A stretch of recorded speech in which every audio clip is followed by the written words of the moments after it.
Hello everyone, welcome to SwitchUp as we once again have a look at some of the games coming out for the Switch in this upcoming week. In terms of dates, we'll be going from the 2nd of July up until the 8th, although we'll first look at some of the games that came out but were not in one of these videos for whatever reason, and there are a few of those to go through this week due to the Nintendo Direct partner showcase the other day. So what's coming out for the Switch this week? Well, let's find out.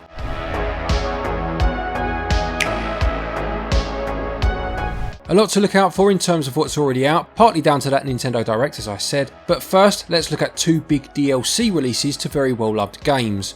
You have of course Monster Hunter Rise Sunbreak. This new expansion for Monster Hunter Rise introduces new monsters, including the Lunar Garen, which we fought during our trip to Capcom's London office a few weeks back, and Elder Dragon the Malzeno. As well as this, there are a few new gameplay mechanics and locales to visit. Sunbreak will cost £35.99 and you must of course own Rise too, and whilst technically there is a Sunbreak physical game available, it is basically just Rise on the cartridge, with Sunbreak being a download code, which is disappointing, so just bear that in mind if you are looking to purchase it. The second DLC to release last week was Cuphead The Delicious Last Course, which adds a new island to the Cuphead story with 5 new screen-filling bosses to tackle, new weapons and a new character in Miss Chalice. The original Cuphead is a truly remarkable game. It was one of the highest review scores I've ever given on the channel in fact, and having played through the bulk of this DLC with Mark for his review of it, I can tell you it's more of that sublimely difficult gameplay. There will be a card in the top right corner to Mark's DLC review, and there would have been one for Sunbreak too if you want any more information on either of these two releases. Also already out is Blackguards 2, which is a turn-based strategy RPG featuring hex-filled battles.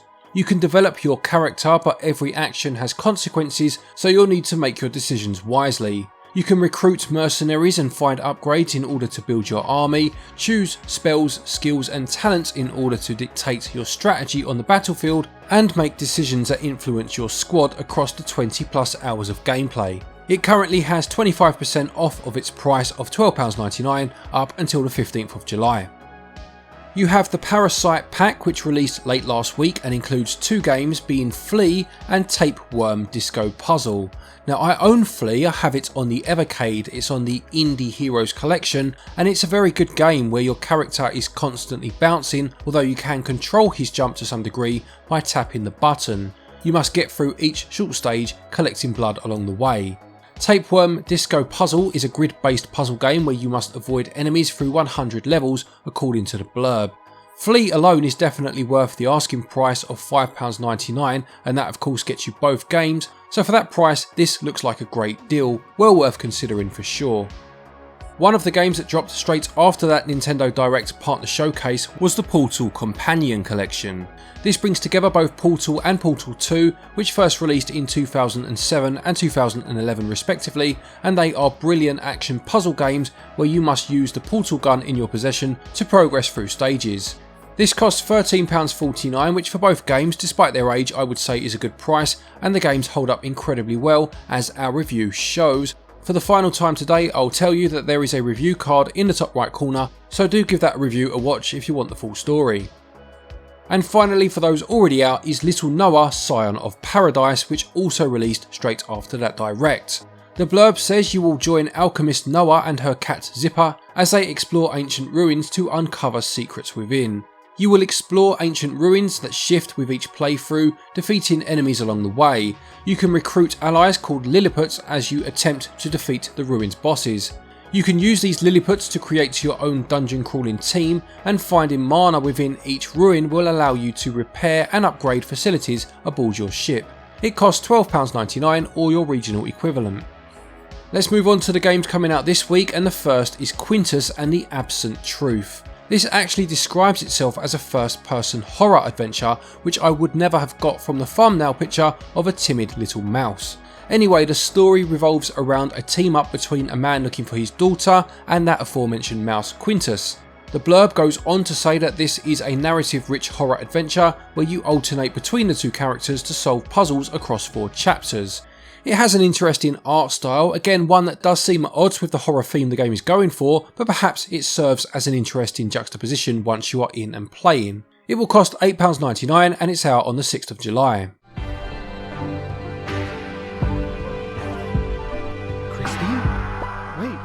god.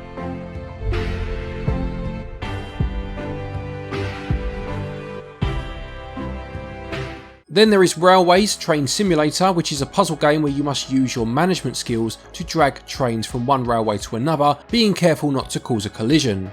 It uses a minimalistic art style and sells for a fairly cheap price of just £4.99 or your regional equivalent. There is 20% available off of this price actually up until just before launch, although you can extend this up to 33% off if you own the previous game in this series, which is called Traffic's Traffic Simulator.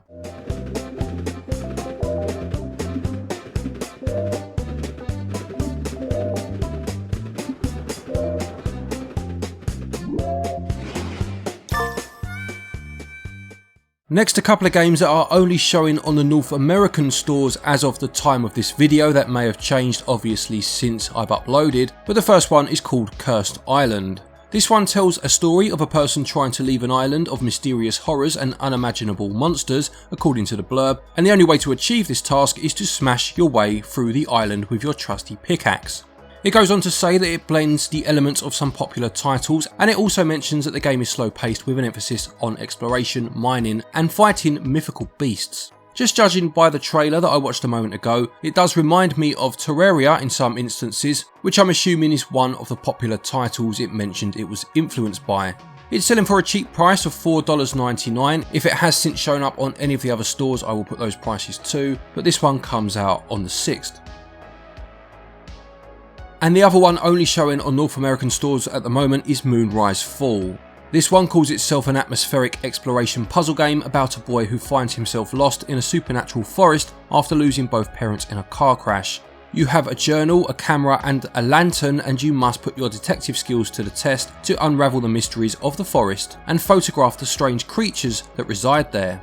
It says there is a day-night cycle in process. You'll be using the clues of the photos you take, and will also be uncovering secrets including a cipher to translate an unknown language. It sounds intriguing and I do like the pixel art style used. It's selling for $9.99.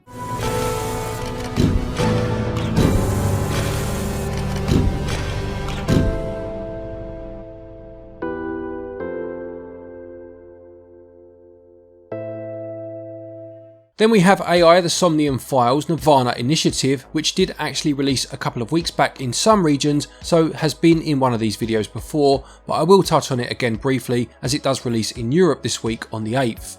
This is an adventure game with some visual novel and point and click elements, which is a sequel to AI, the Somnium Files, a game which is already on the Switch.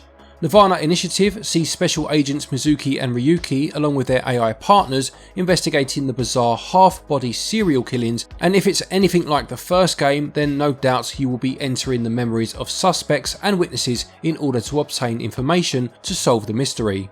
I very much enjoyed the first game, so this is definitely on my radar now it's out in my region, although the digital price is fairly eye-watering. Thankfully it does have a physical release, which seems to be available for cheaper on most online retail sites.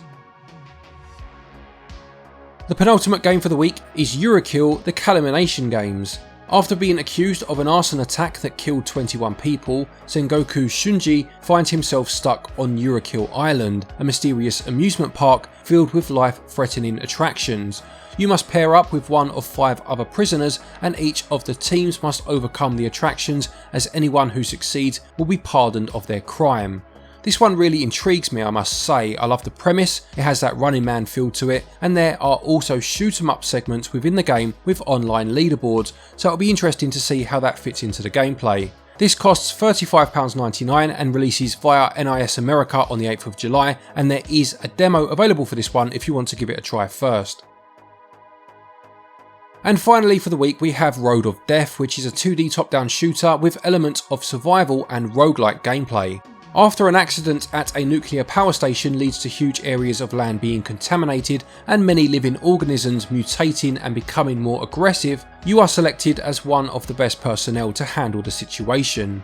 You'll need to get through entire zones, pitching a tent and lighting a fire when you can, but you'll also be under constant threat from a number of enemies. You can purchase upgrades from stores, and there are a number of playable characters, each with a different skill set. It uses a simplistic art style and is another game selling for a low price of £4.99 when it releases on the 8th.